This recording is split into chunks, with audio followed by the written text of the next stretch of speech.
Alright, nkwaniriza gwe atulaba ina sinzira gy'otulaba yonna nze divorce wano ku Celebrity Extra UG Rema Namakula ne mwana Namulondo Namulondo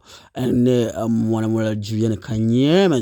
Batuse mu ggwanga erya Bungereza ahead of their performance mu ntujjo y'omwaka egenda kubeera ku Royal Regents olunaku lw'omukaaga wano mu Bungereza. Rema Namakula atuukidde Mubitibwa yaniriddwa musajja mukulu Jose Jobs Link ng'ono promoter w'amaanyi asingira ddala mu ggwanga erya Bungereza. Awo mu Bungereza bamutiira ddala ategeka ebivulu n'ebikwata ate nga bibira by'amaanyi. Ntujjo y'omwaka guno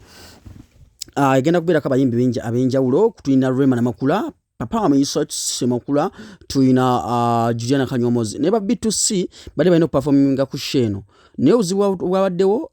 visa za B2C zafulumyeko z'abantu babiri omu teyafulumye. Ate bali ababiri ne bagamba ffe tetugenda kujja kuyimba nga muganda waffe taliiko, so ne bagamba ffe katusazeemu olugendo lwaffe. Rema Namakula n'agenda ne Namulondo bo batuuse Bungereza. Papa Amiso Semakula agenda asitula lunaku lwanca naye abenga yekera ekibuga London oba kiyite London wali mu Bungereza. Rema Namakula ayingiziddwa mu bitiibwa ebyenjawulo ne mwana Namulondo oba Namulon. Jjukira leo birthday y'omwana wa Namulondo bamuyita Hero yazaalibwa lunaku lw'abazira era le birthday naye nga weebereddewo nga Namulondo agenze ne Rema. Love ya Rema ne Namulondo tetumanyi muganda wange kuba abantu bano beeyagalira ddala beeyagala omanyi friends like friends abaddala ab'omukwana abaddala.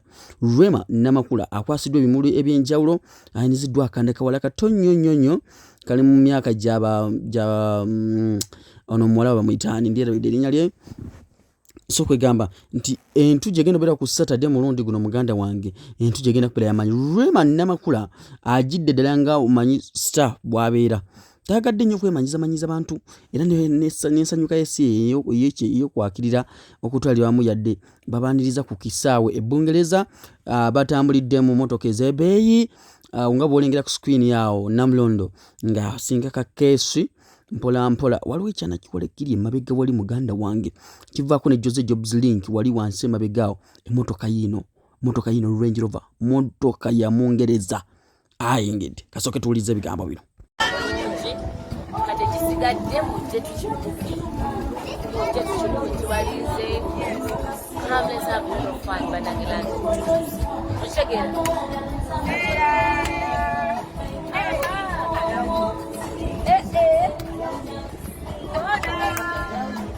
Kale, can't wait to see you. Love you.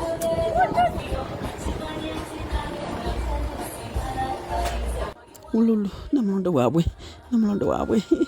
kamba nyenyezeemu bannange kamba nyenyezeemu tachi mabade ondaba nze ntambudde ne Rema lakamba nyenyeze. Oh my God, touch me bwenzikirya bwe ngamba katulumya edikenzo kana kambata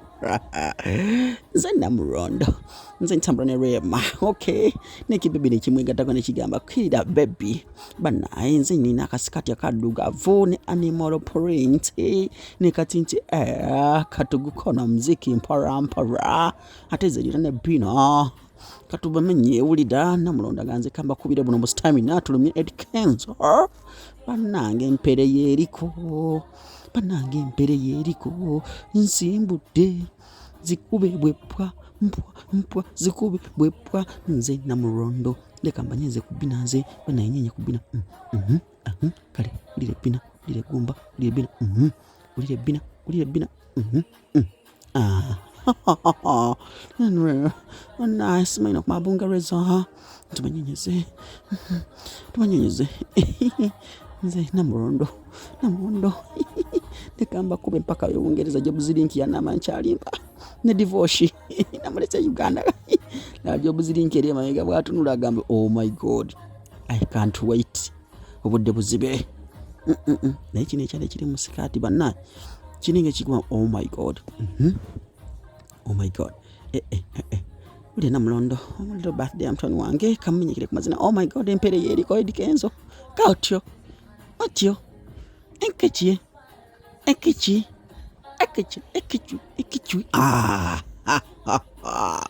bannange Namulondo Akyamudde bw'atyo n'agenda ku Range Rover muri Rema era ba Jobs Link aga oh my god aya bannange nze nfudde kimwe kimunkula Jose Jobs Link gwamanya Jobs Link gwe mbadde bagamba bannange naye bannange nekana kina kinga bifu subscribing ku celebrity track banange aba bakisaani bali nnyo okutuwagira entujja y'omwaka egenda kubeerawo ku lw'omukaaga luno nga bwe twakisuubira nina amawulire amalungi tule tuva kwaniriza Rema Namakula atuuse tomorrow Princess Juliana Batuse agenda kuba tumwaniriza ate ku lwokutaano tusembyeyo Sanyusa Semakula bayimbi nno bonna abo b'amaanyi era njogeddeko nabo ne bagamba bagenda bakuba omuziki waliwo ebitatambudde bulungi waliwo visas ezitavuddeeyo ate nga tuteddemu amaanyi gonna tukoze buli kimu n'ezimu visas ezivuddeeyo n'ensula Moshi osobola okunyonyola abantu lwaki visas ezimu tezivuddeeyo nga bwe twannyonnyolako okusooka kiso zonna ezibadde zibeerawo kubanga zonna mbeeramu nga ebintu bino ebya visa tubimaliriza naye nga essaawa zino visa section erinamu backlog nene nnyo obuzibu bw'amaanyi naye nga tugezaako nnyo okupushinga okulaba nga visa tuzijjayo mu time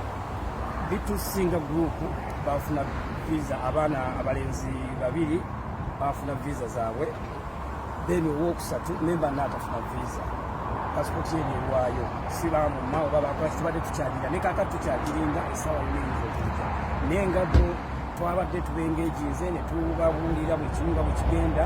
basazeewo ababiri tebasobola kujja nga munnaabwe tanafuna passport yaabwe era ne batekinga decision ne bakansonga ne bagamba tebasobola kujja ng'omulala tafunye which is out of our control kubanga fe tugezezzaako nga twengeegize ne management all along ne tubagamba ababiri watu bajje balipresentinge bannaabwe naye tebasobodde kati ate nga niwe tubabategeeza ku Maddox ne bandi Maddox yali ajja n'abantu 10 bandi yonna ayagala ajje nayo bakyakola ku nsonga zaabwe naye tebanakola decision ya passport sezo tezinaba kuvayo kinategeddeko ate n'ekisembeyo ddala kyenda bandi Moshi bali baddeyogerako eri abantu oyo twavuyo ne tukola statement bitusegenda kujja kubanga ababiri bafuna visa omu ofisi yonyine egamba ne decision eyokusatu ekoleddwa naye unfortunately tutabatekako myewo naye tugezezzaako ekisoboka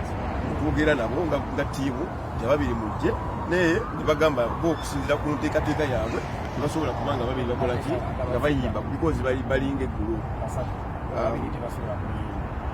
naye nga twali tusazeewo ababiri bajje bali presentinge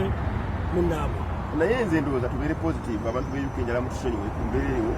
mujje mu mubiri nekakasa mu bayimbi be tulina abasatu still event tebeerangawo mu UK kubanga mbadde ku Agency Moshi ndabye ebivundibako abayimbi babiri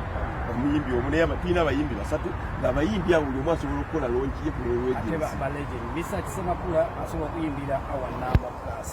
Juliana ayimbye emyaka mingi ayinyimba nyingi ate Rema yayinyimba nyingi nedda twabadde ettaka wano Rema yayimbye 1 hour and a half n'agamba leka nkikube abantu b'ettaka ne basanyuka so mbadde nsaba abantu ba UK Europe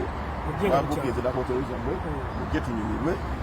mbasuubiza nti event eno situlo egenda kuvayo ngaetebangawo tubeere positive tubasaba mujenga bukyali buli kimu kigenda kutambula ngaekyalo kirina okutambula tukoze buli kyonna kubanga visa zasasulwa buli kimu kyasasulwa ekitakoleddwa zizabadde tiketi zaba Batuse n'esente ezo tugenda ziteeka mu production n'olw'egyo sinandagadde nga biteeke efugeku nga olw'omukaaga muno abantu benga tubaddiza olw'ekyo